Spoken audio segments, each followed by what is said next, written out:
జయ శుభకర వినాయక శ్రీకాణి భాగవర సిద్ధి వినాయక. నమస్కారం. ప్రేక్షకులందరికీ శుభోదయం.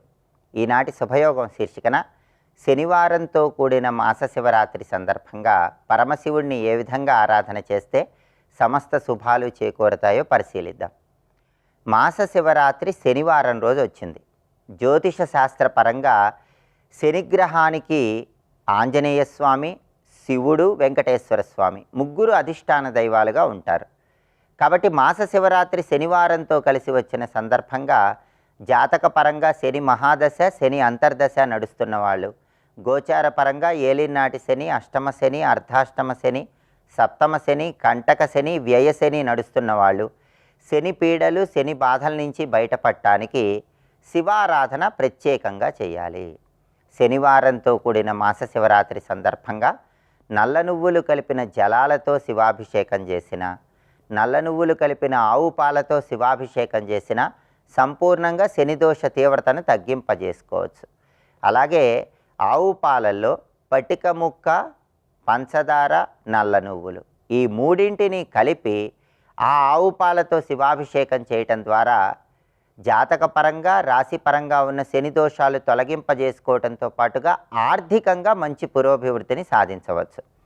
అదేవిధంగా ఈరోజు ప్రదోష కాలంలో శివాలయ దర్శనం ఉత్తమ ఫలితాలను కలిగింపజేస్తుంది.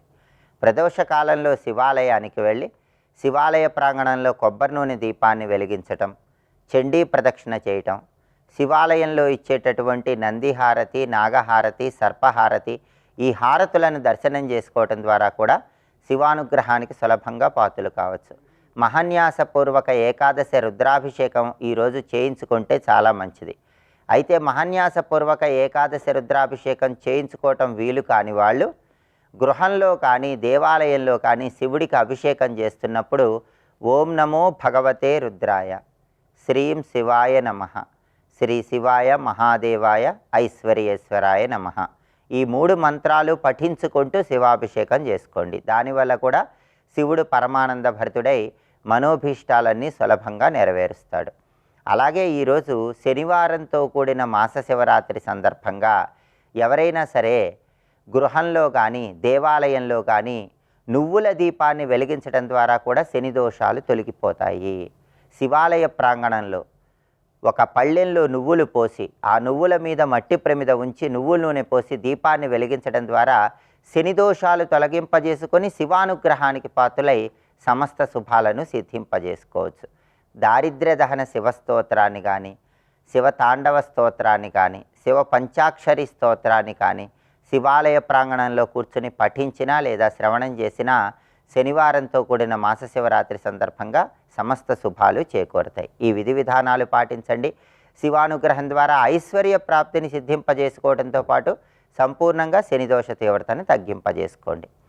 రేపటి శుభయోగం శీర్షికన మహాలయ అమావాస్య సందర్భంగా ఎలాంటి విధి విధానాలు పాటించాలో, బతుకమ్మ ఉత్సవాల ప్రారంభం సందర్భంగా బతుకమ్మ ఉత్సవాల్లో ఉన్నటువంటి అంతరార్థం ఏంటో పరిశీలిద్దాం. నమస్కారం.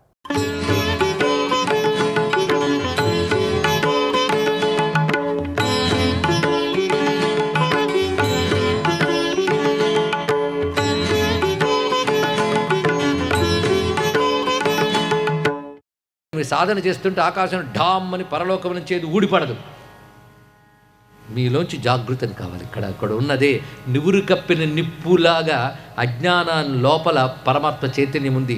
దాన్ని ఉప్పని ఊదడమే ఉపాసన. తెలుసుకోండి. ఇక్కడ అజ్ఞానం మొత్తం చజేదజ్ఞా నిర్మాల్యం సోహం భావేన పూజయత్ శ్లోకాలొచ్చు అనుభవానికి రావాలి. ఇక్కడ దానికి యోగము, ఉపాసన సహకరిస్తాయి. మూడవది విచారణ. అది అన్నిటికంటే ప్రధానం. విచారణ లేకపోతే ఏమొస్తుందని ఇక్కడ అంటే చెప్పినది విని ఏమిటో ఆలోచన చేయాలి. ఆలోచన లేనివాడికి ఏదీ లేదు. ఆలోచించడమే తపస్సు అన్నాడు పెద్ద ఆయన తెలుసా. ఆలోచనే, ఆలోచించడమే తపస్సు. అంటే శాస్త్రం చెప్పిన దాన్ని శాస్త్ర పద్ధతిలో ఆలోచించాలి. గురు శిక్షణలో విచారణ చేయాలి. అది యోగం. కనుక ఉపాసన, యోగము, విచారణ మూడింటితో నీలో దివ్యశక్తిని జాగృతపరచుకో. అందుకే గణపతి ఉపాసనలో మనలో దివ్య శక్తిని జాగృతపరచమని అడిగితే అది వెంటనే చేస్తారండి స్వామి. అది ఎవరు అడుగుతారని దానికి అప్లికేషన్స్ చాలా తక్కువ ఉంటాయి. ఈ అప్లికేషన్స్ ఇంతంతే పెండింగ్ పెట్టచ్చు. ఈ అప్లికేషన్స్ చాలా తక్కువ ఉంటాయి. ఎవడు అడుగుతారండి భగవంతుడా నాలో జ్ఞానాన్ని జాగృతపరచు, నీపై భక్తిని ప్రసాదించు అని అడిగి పూజించే వాళ్ళు ఎంతమంది? ఒకవేళ అదే అయితే మాత్రం వెంటనే ఇచ్చేస్తాడు ఆయన. అదే అనుగ్రహం. అది ఆ కోరిక పుట్టడానికి ఎన్నో జన్మల పుణ్యం ఉండాలి, ఈశ్వర అనుగ్రహం ఉండాలి. ఇక్కడ దాన్నే వైరాగ్య భక్తి అంటారు. ఇక్కడ జ్ఞాన వైరాగ్య భక్తి, వివేక వైరాగ్యాలతో కూడా భక్తి ఉండాలి. అని గణపతిని మనం ప్రార్థించవలసినది అభ్యున్నత స్థితికి తీసుకువెళ్ళమని ఆయనే తీసుకెళ్ళగలడు. అందుకే కరావలంబనం ఏమని అడిగారు. శ్రీ వల్లభేశమవదేహి కరావలంబం. కరావలంబం అంటే తెలుసా? చెయ్యూత. అందుకేనేమో తొండం అంతా పెట్టుకున్నాడు ఆయన. ఇలా పెట్టి అలా లాగేస్తాడు అంతే ఇక్కడ గణపతి. అలాగా ఉద్ధరించమని అక్కడ ఉద్ధరించడం అంటే ఉన్నత స్థితికి తీసుకువెళ్ళాలి. మన స్పిరిచువల్గా ఎలివేట్ అవ్వాలి. కనీసం వచ్చే జన్మలో అయినా ముక్తి పొందేటట్టు ఈ జన్మలో ఎదగలగాలి కదా. ఇంకా జన్మల సంఖ్య తగ్గించుకోవాలి. ఎన్ని వేల జన్మలు ఉన్నాయో, ముందుకు ఎన్ని అనుభవించాలో తెలియవు. కనుక స్వామి మనలో అటువంటి జాగృతిని యోగము ద్వారా కలిగిస్తాడు. కానీ యోగానికి, ఉపాసనకి, జ్ఞానానికి భగవంతుడు గణపతి. కానీ విఘ్ననాశకుడు అనే మాటకి వేదాంత శాస్త్రం చెప్పిన అర్థం ఇప్పుడు చెప్పుకుందాం. విఘ్నము అంటే జ్ఞాన ప్రతిబంధకం అన్నాడు. చాలా గొప్ప రహస్యం అండి ఇక్కడ. విఘ్నం అనే మాటకి జ్ఞానపరంగా అర్థం బహిర్ముఖత్వమే విఘ్నము. ఇది మీరు తర్వాత ఆలోచించుకోండి. బహిర్ముఖత్వం. ఉదాహరణ ధ్యానానికి కూర్చున్నాం. ఎవరిని ధ్యానించాలని? ఏదో ఒక దైవాన్నో దేన్నో ధ్యానించాలని మఠం వేసుకున్నాం. సరిగ్గా మఠం వేసుకున్నప్పుడు మీరు అక్కడ పాత్ర పట్టుకుంటారు. ఆ పాత్ర చూడగానే రాగి పాత్ర. అప్పుడు అది ఎప్పుడు కొన్నామో గుర్తొస్తుంది. ఆ రాగి పాత్ర కొన్నప్పుడు నాతో పాటు ఆవిడ వచ్చింది. ఈ పాత్ర నాకు నచ్చింది అన్నది. ఉన్నది ఒకటే వాడి దగ్గర. ఆవిడ తీసుకుపోతే నాకు ఎలాగా? ఆవిడ ఎప్పుడు అంతే అలాగే చేస్తుంటుంది. ప్రతిదీ నాకు ఈసు ఆవిడ. ఎంత మనిషి అంటే మామూలు కాదు. ఆవిడ గురించి నోరారా ఎవరితోనో చెప్పుకోవాలి. ఈ జపం అయిపోయాక ఫలానా ఆవిడికి ఫోన్ చేసి ఆవిడ గురించి చెప్తాను. ఇది సాగిపోతుంటుందండి. ఇటు తావడం తిరుగుతూ ఉంటుంది, ఆలోచనలు వస్తాయి. నువ్వు ఉదాహరణకి ఇచ్చి చెప్పాను కానీ ఇలాంటివి ఎన్నో. అవునా కదా చెప్పండి. ఒకదాని నుంచి ఒకదానిలో పెడుతుంది. ఎందువల్ల అది వచ్చింది? ఇటు కళ్ళు మూసుకున్నాం అంటే లోపలికి చూపు తిప్పాలని, అంతర్ముఖం కావాలని ప్రయత్నించారు. కానీ జరిగింది ఏమిటి? బహిర్ముఖం అయిపోయింది. బహిర్ముఖం అంటే బయట ప్రపంచంతో అనుబంధం. మనసుకా శరీరానికా? అబ్బో, ఈ మనస్సుకే. బయట ప్రపంచం ఎంత అనుబంధం అంటే ధ్యానానికి కూర్చున్నదే, పూజకు కూర్చున్నదే. ఆ పూజ తోచనివ్వదు. ఎదురుగానేమో అమ్మవారు, శివుడో, విష్ణువో, ఇటు పువ్వులు, ఆలోచనలన్నీ ఎటో పోతూ ఉంటాయి. అంటే దేనివల్ల? బహిర్ముఖత్వం. అందుకే మనసును కంట్రోల్ చేయడం చాలా కష్టం అండి అన్నాడు ఎవరు? అర్జునుడు. నేను ఒప్పుకుంటున్నా, కొత్తగా నువ్వేమీ ఇప్పుడు ఫైండ్ అవుట్ చేసి చెప్పలేదు అర్జున, సహజం దానికి లక్షణం అన్నాడు స్వామి. అంటే మనసును కంట్రోల్ చేయడం. అలా అనకన్నాడు. మనసును కంట్రోల్ చేయడం కష్టం, అదే కంట్రోల్ చేయలేము అనకన్నాడు. రెండింటికి చాలా తేడా ఉంది. కష్టపడి కంట్రోల్ చేయి. అదే మనస్సు ఒకటి కంట్రోల్ అయింది. ఒకరు అన్నారు, ఎంత జపం చేస్తాం కానీ మనసు కంట్రోల్ కావట్లేదండి. మనసు కంట్రోల్ అయిపోతే ధ్యానం అయిపోతుంది, జపం ఎలా అవుతుంది? కానీ కంట్రోల్ అయినా లేకపోయినా జపం చేస్తూ ఉండాలండి. జపానికి శక్తి ఉంటుంది, తెలుసుకోండి ఇక్కడ. కానీ జపం చేస్తున్నది మనసు కంట్రోల్ లేదు కదా, జపం నిష్ఫలం అనుకోవద్దు. మనస్సు నియంత్రించి ఏకాగ్రపరిస్తే జపం మరింత గొప్పదవుతుంది. కానీ గంట జపం చేసామంటే 20 సెకండ్లు కూడా మనసు నిలవదు. అయినా నిరుత్సాహపడకూడదు. గంట జపం చేయండి, దాని ఫలితం దానికి ఉంటుంది. ఒక కరణం పనిచేసింది కదా, నోరు, శరీరం. కూర్చున్నావు కదా, సంతోషం. అటు ఇటు పరిగెత్తకూడదు, కూర్చున్నావు, అది పనిచేసింది. ఒక మనసేగా పరిగెత్తింది. 3 కరణాల్లో ఒకటి పరిగెత్తింది, కానీ 2 కూర్చున్నాయిగా, వాటి ఫలితం పట్టుకుంటుంది. అందుకే నేను మాటను కుదురు దేవుడు అన్నావు. కుదుర్చుతాడు. ముందు నువ్వు కుదురుగా కూర్చున్నావు, చాలా సంతోషం. తర్వాత మనసు కుదురుతుందిలే అన్నాడు. ఎందుకంటే కొండ నీరు తెచ్చి ఇది తేటగా లేదన్నాడు. తేటగా లేదంటే కొండను కదలకుండా కూర్చోబెట్టన్నాడు. అప్పుడు కొండను కదలకుండా కూర్చోబెట్టాడు. కూర్చోబెడితే కొంతసేపటికి నీరు కదలడం మానేసి అలా ఉంటే బురద కిందకి దిగి తేటపడింది. అంటే లోపల నీరు తేటపడని ముందు ఏం చేయాలి? కొండ కూర్చోవాలి. మనసు తేటపడాలంటే మనిషి కూర్చోవాలి, తెలుసుకోండి ఇక్కడ. అందుకు ముందు నువ్వు కూర్చోవడం నేర్చుకో. మఠమే సరిగ్గా జాత కాదు, ఆసన సిద్ధి అన్నారు ఇక్కడ. అక్కడికక్కడే 10 సార్లు ఇక్కడ కూర్చుని అటు చూస్తాడు. మఠం అంటే కేవలం కాళ్ళు ముడచడం, తొడలు ముడచడం కాదు, తల కూడా. తల అటు చూస్తూ మధ్యలో జపం చేస్తే అన్నాడంటే వాడు ఏం కూర్చున్నాడు చెప్పండి వాడికి. ఇది అవని నీ పని చెప్తాడు కానీ జపం అది సైకితోనే మధ్యలో మాట్లాడకూడదు సార్ అంటే వాడు మాట్లాడలేదు కానీ బాడీ మాట్లాడింది. ఏం లాభం అండి ఇక్కడ? ఎన్ని బాధలు. ఎందువల్ల ఇవన్నీ వస్తున్నాయంటే బహిర్ముఖత్వం. కనుక పెద్ద విఘ్నం ఏంటి? ఇది విఘ్నం, అది విఘ్నం కాదు, బహిర్ముఖత్వమే విఘ్నము. బహిర్ముఖత్వం లోపలి వాడిని చూడనివ్వకుండా చేస్తుంది. ఎంత బాధాకరమైన అంశం అండి ఇక్కడ. అన్నమయ్య ఒక మాట అంటాడు, ఎంత లోని పనికిగా ఇందునందు చొరనేలా చెంత నిండు చెరువులుండే చలమలేలా అన్నాడు. ఇక్కడ లోని పని, లోపల వెతికితే దొరికిపోతాడు, బయట తిరగడం ఎందుకయ్యా అన్నాడు. ఇక్కడ వినడానికి బాగుంది, ఇంకోటికి కొటేషన్ రాసుకు చెప్పడానికి బాగుంది, కానీ క్రియలో ఎంత కష్టమండి ఇది. ఇక్కడ అది గణపతిని సాధన చేయాలి. ముందు ఎందుకంటే ఏది చేసినా దృష్టి దాని మీద నిలబెట్టాలంటే బహిర్ముఖత్వం పోవాలి. ఆ బహిర్ముఖత్వం పెద్ద విఘ్నం. ఆధ్యాత్మిక సాధనలో పెద్ద విఘ్నం బహిర్ముఖత్వం. ఇది ఒకటి. ఇంకా కొన్ని విఘ్నాల పేర్లు చెప్తాను. రెండవది అశ్రద్ధ. ఇది చాలా ప్రమాదకారండి. కొందరు శ్రద్ధ ఉంది అనుకుంటారు, కానీ వాళ్ళు చేసిన వాటి మీద వాళ్ళకే నమ్మకం ఉండదు. అంటున్నాను కాదు, కానీ ఉపాసకులను పేర్లు పెట్టుకున్నవారు, వేదమంత్రములు వచ్చిన వాళ్ళు కూడా వాటి మీద నమ్మకం ఉండదు. తప్పేం లేదు, మనస్వభావం, దానికి ఏం చేస్తాం. ఇది శ్రద్ధ రావడం మహా కష్టమండి. శ్రద్ధ అంటే దృఢమైన విశ్వాసం. అది లేకపోతే ఏ సాధన ఫలించదు. స్వామి చెప్పాడు, అజ్ఞశ్చ అశ్రద్ధదానశ్చ సంశయాత్మా వినశ్యతి. ఎప్పుడు సంశయాలు పడుతూ అశ్రద్ధతో ఉన్నవాడు నశించిపోతాడని చెప్పాడు మహానుభావుడు ఇక్కడ. అంతేకాదు, సత్కర్మ అసత్కర్మ అంటే ఏంటో తెలుసా? స్వామి చెప్పాడు, నేను చెప్పట్లేము. స్వామి అంటే మా జగద్గురు కృష్ణ పరమాత్మ. ఆయన ఏం చెప్పాడు? సత్కర్మ అసత్కర్మ అంటే, సత్కర్మ అంటే మంచి పని చేయుట, అంటే యజ్ఞము చేయుట, యాగము చేయుట, దానము చేయుట సత్కర్మ అన్నాడు. కాదన్నాడు స్వామి. అది శ్రద్ధతో చేసినప్పుడు సత్కర్మ, శ్రద్ధ లేకుండా చేస్తే అసత్తు పో అన్నాడు. ఇక్కడ ఇది తెలిసింది కదా. అంటే శ్రద్ధ శ్రద్ధ శ్రద్ధ అంటే ఇది సత్యము అనే దృఢమైన అభిప్రాయం పేరు శ్రద్ధ. ఇది సత్యమనే దృఢమైన విశ్వాసం ఉండాలి. తాను చెప్పే మంత్రం మీద తనకే నమ్మకం లేకపోతే ఎలా అండి? ఎప్పటికి వస్తుంది? దృఢ విశ్వాసం. అది లేకపోతే అశ్రద్ధ. ఇది ఒక విఘ్నం. మరొక విఘ్నం భయం, ఇంకో విఘ్నం సంశయం, ఇంకో విఘ్నం చెప్పకలేదు. నేను చెప్పకలేదు, చాలా చాలా వస్తాయి విఘ్నాలు. ఇంకా అలసత్వం, సోమరితనం, చాలా ఉన్న విఘ్నాలు. ఈ విఘ్నాలన్నీ బహిర్ముఖత్వం అనే దాని నుంచి వచ్చినవే. సర్వం శ్రీ మహాగణపతి చరణారవిందార్పణమస్తు.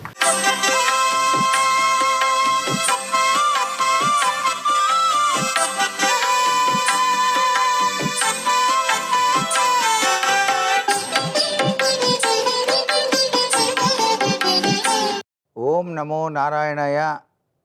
ఓం నమః శివాయ. శ్రీమాత్రే నమః. ఈరోజు మాస శివరాత్రి. అభిషేక ప్రియుడైనటువంటి పరమేశ్వరుణ్ణి వివిధ ద్రవ్యాలతోటి అభిషేకం చేస్తూ, నమస్తేస్తు భగవన్ విశ్వేశ్వరాయ, మహాదేవాయ, త్రియంబకాయ, త్రిపురాంతకాయ, కాలాగ్నిరుద్రాయ, నీలకంఠాయ, మృత్యుంజయాయ, మహేశ్వరాయ, హరహర మహాదేవా అంటూ స్మరిస్తూ స్వామికి అభిషేకం ఆచరించండి. ఈ అభిషేకార్చన చేయటం వలన సర్వ సంపదలు కూడాను సిద్ధింపచేస్తాడు ఆశుతోషుడైనటువంటి పరమేశ్వరుడు. అంతేకాకుండా సకల కార్యాల్లో కూడా మీరు విజయాన్ని సాధించాలంటే ఈ యొక్క మాస శివరాత్రి నాడు ఆవు నెయ్యితో శివలింగం ముందు దీపాన్ని పెట్టి గుగ్గిలంలో కొద్దిగా ఆవు నెయ్యి వేసి మీరు గనక చూపించినట్లయితే తప్పనిసరిగా మీకు మీరు నిర్వహించే కార్యాల్లో జయాన్ని సాధించడానికి ఆస్కారం ఉంటుంది. అంతేకాకుండా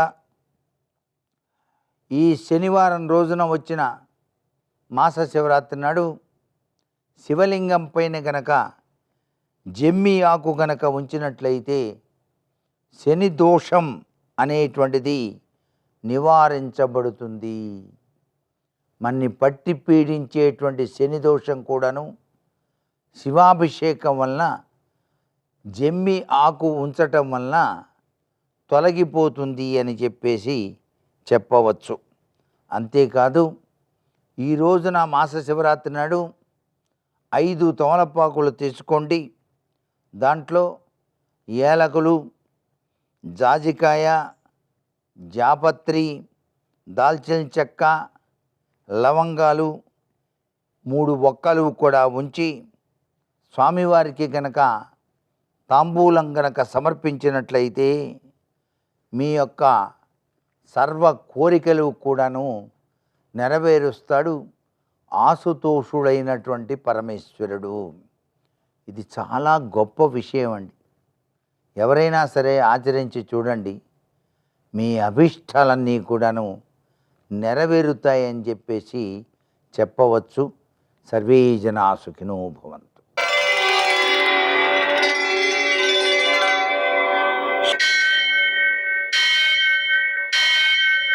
సహస్రశీరుషం దేవం విశ్వాక్షం విశ్వశంభువం విశ్వం నారాయణం దేవమక్షరం పరమం పదం విశ్వతః పరమాం నిత్యం విశ్వం నారాయణగుం హరిం విశ్వమేవేదం పురుషస్తద్విశ్వముపజీవతి పతిం విశ్వస్యాత్మేశ్వరగుం శాశ్వతగుం శివమచ్యుతం నారాయణం మహాజ్ఞేయం విశ్వాత్మానం పరాయణం. సూర్యశౌర్యమథేందురింద్ర పదవీ సన్మంగళం మంగళం.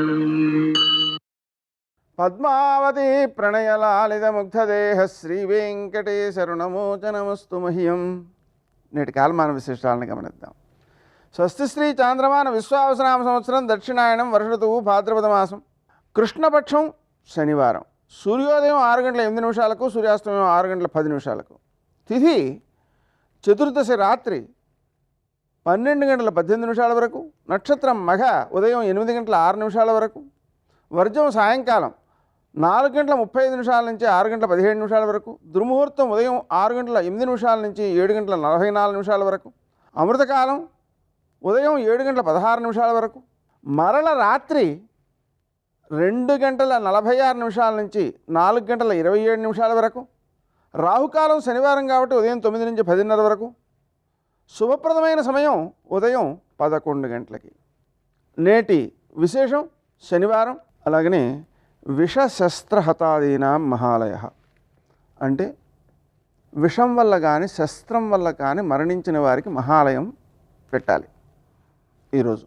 అయితే మన వంశంలో ఎవరైనా అటువంటి వారు అలా మరణించిన వారు ఉన్నట్లయితే వాళ్ళకి ప్రత్యేకించి ఈరోజు మహాలయం పెడతారు. అలాగనే మాస శివరాత్రి ఉంది ఈ రోజున. ఆ కారణంగా ఉపవాసం ఉండడం, రాత్రి జాగారం చేయడం, 8 కాలాల్లో కానీ 4 కాలాల్లో కానీ అంటే సూర్యోదయం, మధ్యాహ్నం, సాయంకాలం, అర్ధరాత్రి, కనీసం సూర్యాస్తమయం తర్వాత మళ్ళీ అర్ధరాత్రి ఆయన్ని పూజించడం, శంకరుణ్ణి, ఉపవాసం, జాగారం చేయడం, వీటి ద్వారా ఆ శివుని యొక్క అనుగ్రహం సిద్ధిస్తుంది. నేటి ఆణిముత్యాలు.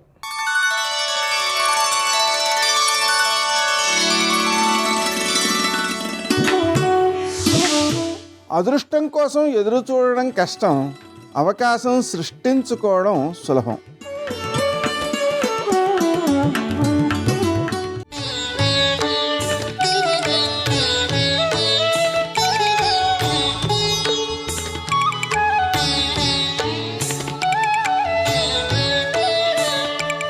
ఒక్క రామనామం చాలు, ఒక్క శక్తినామం చాలు, ఒక్క మంత్రం చాలు, ఒక్క నమస్కారం చాలు. నువ్వు ఏదో ఒకటి పట్టుకో, గట్టిగా దాన్ని పట్టుకో. పట్టుకున్నది వైదికమయ్యేటట్టుగా చూసుకో. వైదికమైన దాన్ని పట్టుకుంటే నువ్వు చేరవలసిన దాన్ని చేరిపోతావు. అంటే అనుష్ఠాన ప్రక్రియకి గుర్తు ఏమిటంటే మనస్సులో తిప్పడం రావాలి. అందుకే కుడి చేతి వైపుకి జపమాల ఉంటుంది. మీరు చూడండి, దక్షిణామూర్తి కుడి చేతిలో పై చేతిలో ఢమరుకం ఉంటుంది, నిలబడిన సర్పం ఉంటుంది, అక్షమాల చేత్తో తిప్పే మాల ఉంటుంది. లోపల తిప్పడం ఎవరు తిప్పుతాడో వాడు ధన్యుడు. అందుకే కుడి చేతిలో అక్షమాల ఉంటుంది, జపమాల. తిప్పడం, అనుష్ఠానం చాలా అవసరం. అనుష్ఠానం ప్రధానం. అందుకే జపమాల పైన పట్టుకుంటాడు. అది సృష్టికి గుర్తు. స్థితి ఆయన చిరునవ్వుతో కూడుకున్న ముఖం. నిలబెట్టేటటువంటి వాడు, పోషించేటటువంటి వాడు చిరునవ్వుతో పోషించాలి, లేకపోతే అది శక్తిగా మారదు. అది ఎంత తొందరగా ఈ శరీరం వదిలేద్దామా అనడానికి కారణమవుతుంది. మీరు అందుకే చూడండి, స్థితి అన్న మాటలో ఊపిరి, కడుపు ఈ రెండు కలిస్తేనే స్థితి. మీరు నేను అన్న మాటలు జాగ్రత్తగా పట్టుకోవాల్సి ఉంటుంది సుమా. కడుపు, ఊపిరి కలుస్తాయి. ఎందుకంటే కృతయుగం, త్రేతాయుగం, ద్వాపరయుగం, కలియుగం ఈ 4టిలో ప్రాణాలు నిలబడే స్థానాలు వేరు. కృతయుగంలో ఎముకలున్నంతకాలం బతికుంటారు.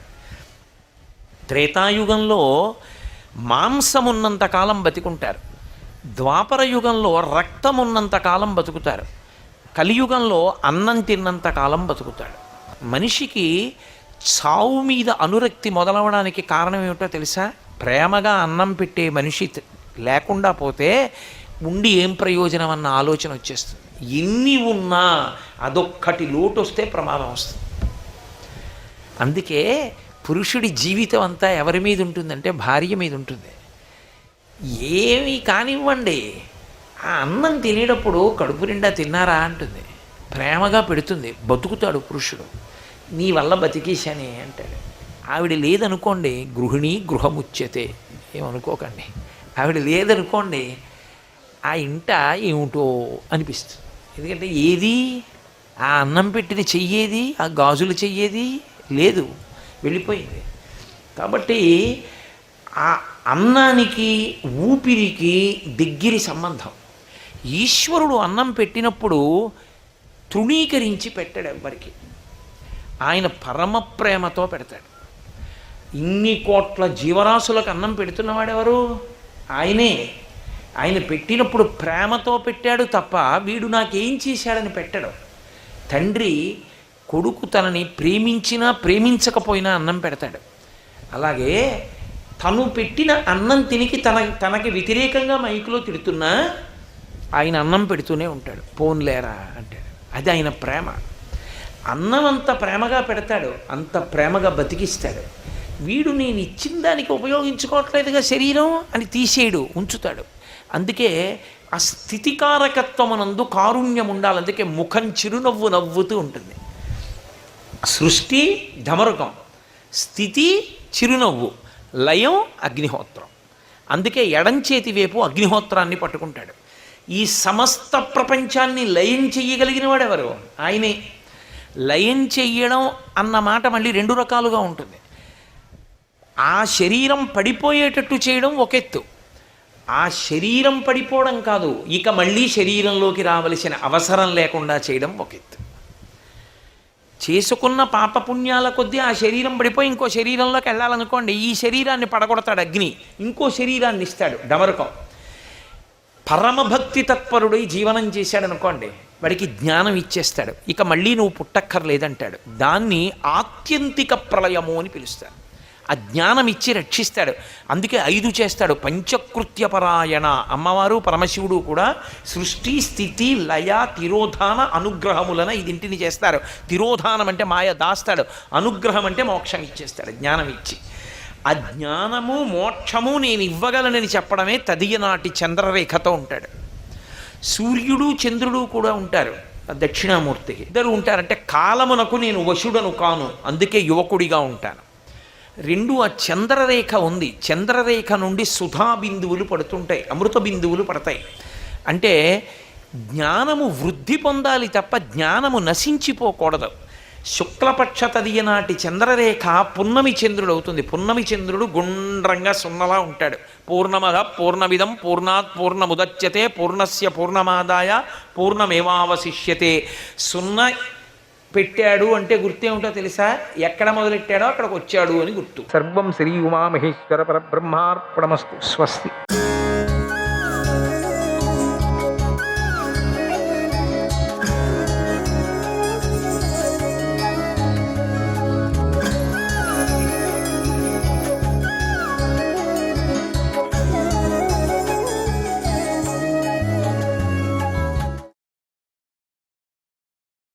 హిరణ్యకశిపుడు భూలోకంలో మళ్ళీ యజ్ఞయాగాదులు జరిగేటట్లు చేసి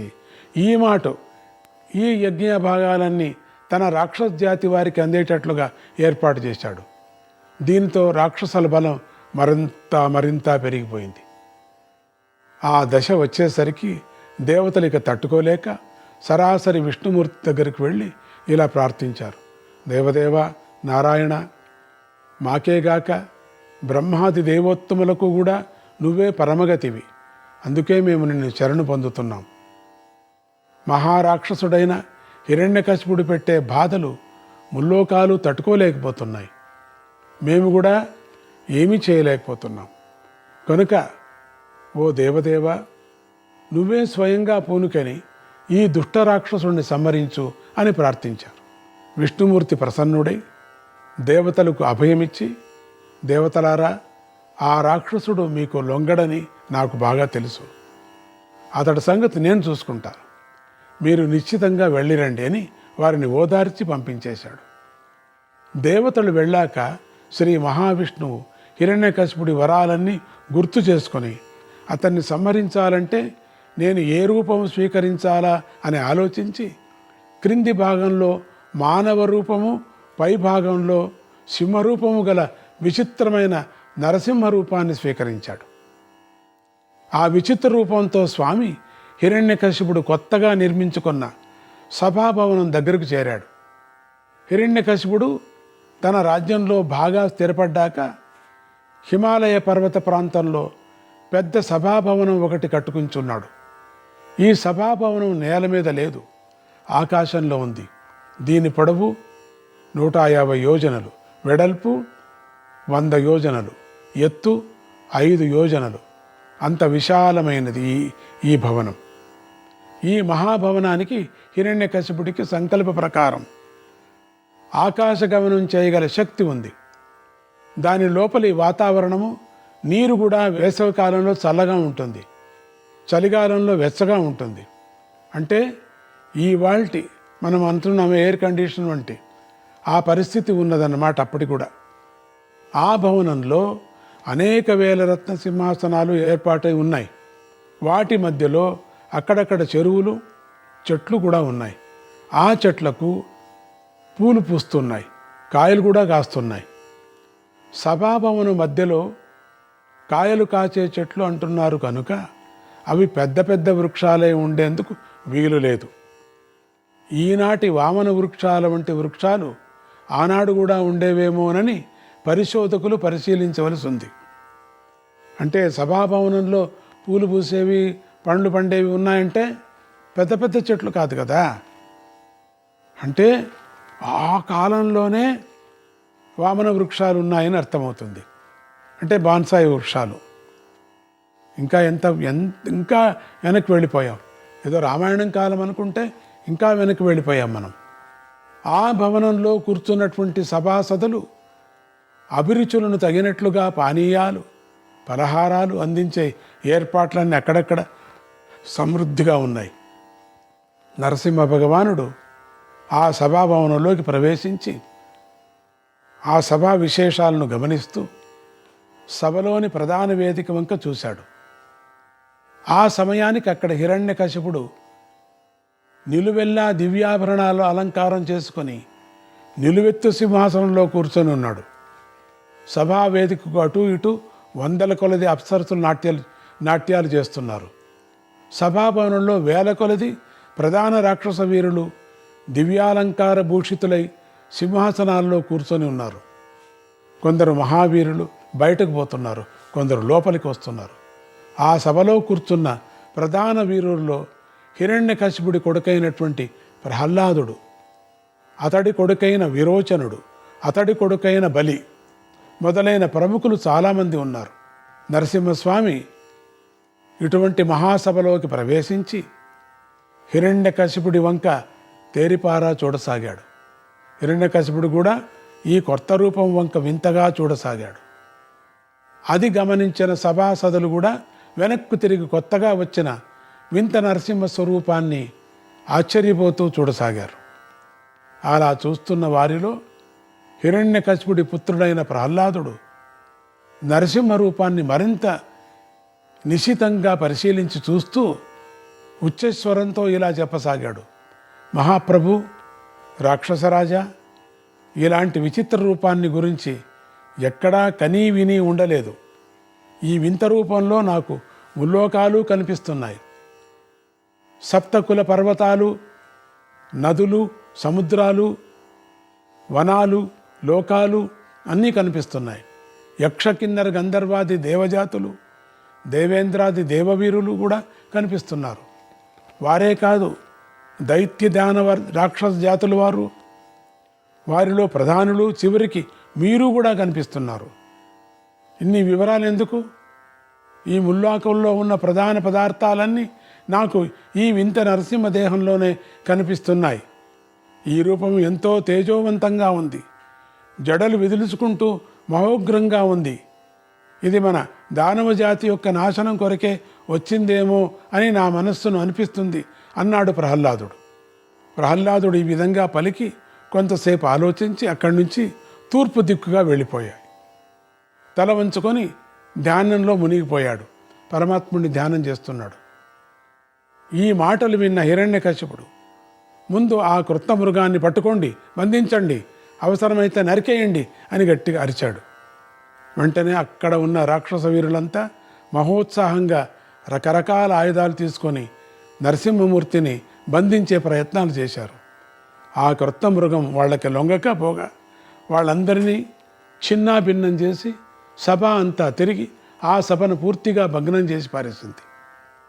ఇది చూసిన హిరణ్యకశిపుడు మండిపడి కళ్ళు ఎర్రగా చేసుకొని సభావేదిక మీద నుంచే ఆ కొత్త మృగం మీదికి శస్త్రాలను కాకుండా అస్త్రాలను ప్రయోగించడం మొదలుపెట్టాడు.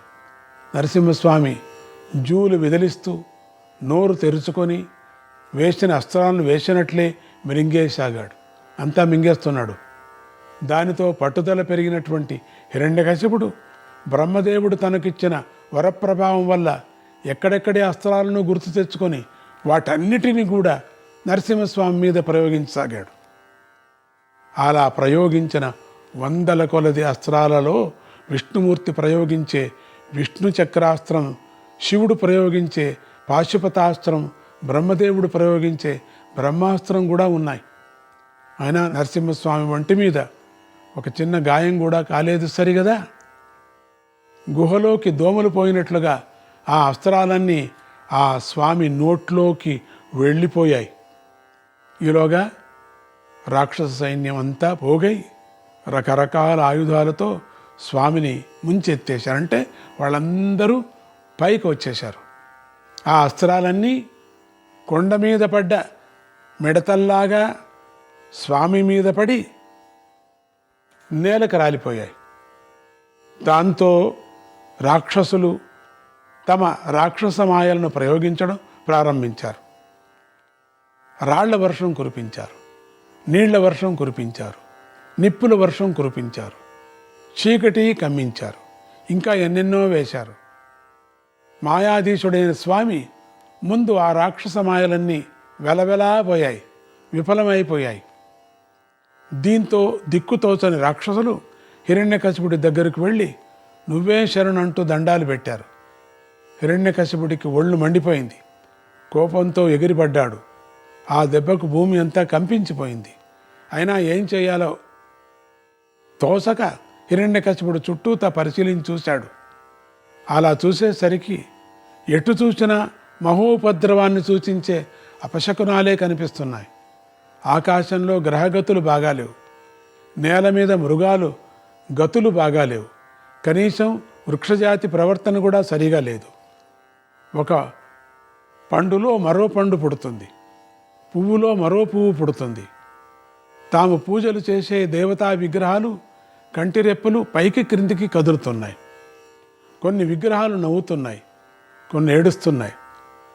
కొన్ని విగ్రహాల నుంచి పొగలు వస్తున్నాయి. గుళ్ళలో ఉండే చెట్లు అకారణంగా కూలిపోతున్నాయి. అలా అనేక దుశ్శకునాలను గమనించినటువంటి హిరణ్యకశిపుడు మనస్సులో కలత చెంది దగ్గరలో ఉన్న శుక్రాచార్యులు వారిని పిలిచి, గురుదేవా, ఈ శకునాలన్నీ ఇలా ఉన్నాయేమిటి, వీటికి ఫలితమేమిటి అని అడిగాడు. శుక్రాచార్యుడు నిస్సహాయంగా చూసి, మహారాజా, ఈ శకునాలన్నీ రాజ్యనాశనాన్ని, రాజమరణాన్ని సూచిస్తున్నాయి. నీ జాగ్రత్తలో నువ్వు ఉండు, నీకు శుభం కలుగుగాక అనేసి అక్కడి నుంచి వెళ్ళిపోయాడు. హిరణ్యకశిపుడి మనస్సు బాగా కల్లోలమైపోయింది. అతడి బ్రహ్మదేవుడి దగ్గర తాను కోరుకున్న వరాలలో తన మరణం గురించి తాను కోరుకున్న మాట గుర్తుకొచ్చింది. ఆ మాట నిజమవుతుందేమో అని గుండె దడదడలాడింది. అయినా అతడు త్వరలోనే తేరుకొని ప్రయోగించుకోవడానికి వేరే అస్త్రాలు లేవు గనుక తన గదను తీసుకొని నరసింహస్వామి మీదికి ఒక్క దూకు దూకేశాడు. ఆ దూకిన దాటికి ఆ సభాభవనం మాత్రమే గాక పూర్వ యజ్ఞవరాహస్వామి ఏర్పాటు చేసిన పర్వతాలు కూడా కంపించిపోయాయి. ఈలోగా దేవతల్లో ముఖ్యులు అదృశ్య రూపంలో నరసింహస్వామి దగ్గరకు వచ్చి, దేవా, నువ్వే మాకు దిక్కు, ఈ మహారాక్షసుని నువ్వే తప్పితే మరొకరు దండించలేరు, ఇక ఆలస్యం చేయవద్దని ప్రార్థించారు. ఆ మాటలు విన్న నరసింహస్వామి భూమి ఆకాశం కూడా దద్దరిల్లేటట్లుగా పెద్ద సింహనాదం చేశాడు. ఆ నాదానికి కొన్ని వేల మంది రాక్షసులకు గుండెలు పగిలి అక్కడికక్కడే కూలిపోయారు. మిగిలిన మహావీరులు హిరణ్యకశిపుడితో పాటు నరసింహస్వామి మీదికి దూకారు. నరసింహస్వామి జూలు విదిలిస్తూ ఎదురు గంతు వేసి తన మీదకు దూకుతున్నటువంటి హిరణ్యకశిపుడి గుండెల మీద తన పంజాలతో గట్టిగా కొడుతూ గొప్ప ఓంకారనాదం చేశాడు. ఆ దెబ్బకు, ఆ నాదానికి హిరణ్యకశిపుడి గుండె చీలిపోయి అతడు నేల మీద కూలిపోయాడు. ఆ తరువాత నరసింహస్వామి మిగిలిన రాక్షస వీరుల గుండెలకు కూడా అదే విధంగా చీల్చివేశాడు. కొద్ది క్షణాల్లో రాక్షస సైన్యమంతా శూన్యమైపోయింది. అది చూసిన దేవతలే ఆశ్చర్యపోయి స్వామి దగ్గరకు వచ్చి ఆయన్ని అనేక రకాలుగా స్తుతిస్తూ ఇలా అన్నారు, ప్రభు నారాయణ, నువ్వు ధరించిన ఈ అపూర్వ రూపం అద్భుతమైంది. ఈ రూపాన్ని భవిష్యత్తు కాలంలో అనేక మంది ఉపాసకులు ఉపాసించి ఈ రూపం ద్వారాను, ఓంకార ద్వారాను నిన్నే చేరుకుంటారు. నీ అనుగ్రహం వల్ల మళ్ళీ మాకు మా స్థానాలు లభించాయి. ఎల్లప్పుడూ నువ్వే మాకు రక్ష అన్నారు దేవతలు. అప్పుడు బ్రహ్మదేవుడు నరసింహస్వామి దగ్గరకు వచ్చి, దేవా, ఈ రూపాలన్నిటికీ మించిన కూటస్థ పరతత్వానివే నువ్వు, అంటే కూటస్థ పరతత్వానివేను, నీకు నాశనమే లేదు అంటూ ప్రారంభించి 14 శ్లోకాలతో అద్భుతమైనటువంటి పరతత్వ స్తోత్రం చేశారు. ఇంతలో దేవతల వాద్యాలు మ్రోగాయి, అప్సరసులు నాట్య చేశారు, దేవతలు ఉత్సవాలు జరుపుకున్నారు. అప్పుడు నరసింహస్వామి తన యొక్క నరసింహ స్వరూపాన్ని అక్కడే ఒక విగ్రహంగా అట్టిపెట్టేసి తన యొక్క నారాయణ స్వరూపాన్ని స్వీకరించి వైకుంఠానికి వెళ్ళిపోయాడు.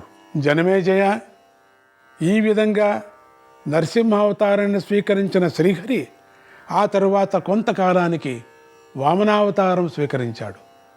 ఆ పవిత్ర కథను చెప్పవలసి ఉంది. అయితే ఆ అవతారం ప్రారుద్భావానికి చాలా పెద్ద పూర్వరంగం ఉంది. అనేక ఉపకథలను చెబితే కానీ వామనావతార ప్రయోజనము, తత్వము అర్థం కావు గనుక ఆ కథలను క్రమంగా విస్తరిస్తాను, విను. ఈ విధంగా మహావీరుడైన హిరణ్యకశిపుడు ఉన్నట్టుండి అంతమైపోయేసరికి ఆ వార్త దావానలంలాగా వ్యాపించి ముల్లోకాల్లోనూ మూలమూలలా దాగి ఉన్న దైత్య దానవ రాక్షసాది దేవ విరోధి జాతులకు చేరింది.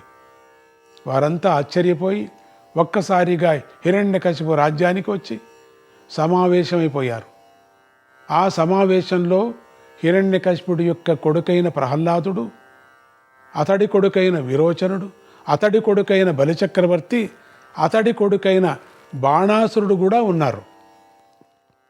హిరణ్యకశిపుడికి ప్రహ్లాదుడేగాక మరో 4 కొడుకులు ఉన్నారు.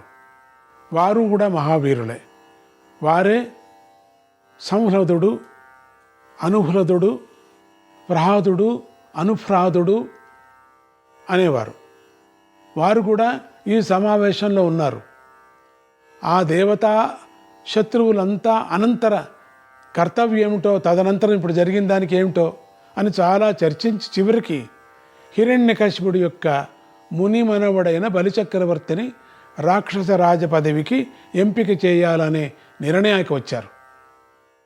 అతడి కంటే పై తరం వారు ఉన్నప్పటికీ హిరణ్యకశిపుడి యొక్క అద్భుత గుణాలన్నిటినీ పుణికి పుచ్చుకున్నవాడు బలిచక్రవర్తి మాత్రమే అని వాళ్ళంతా ఏకగ్రీవంగా నిర్ణయం చేశారు.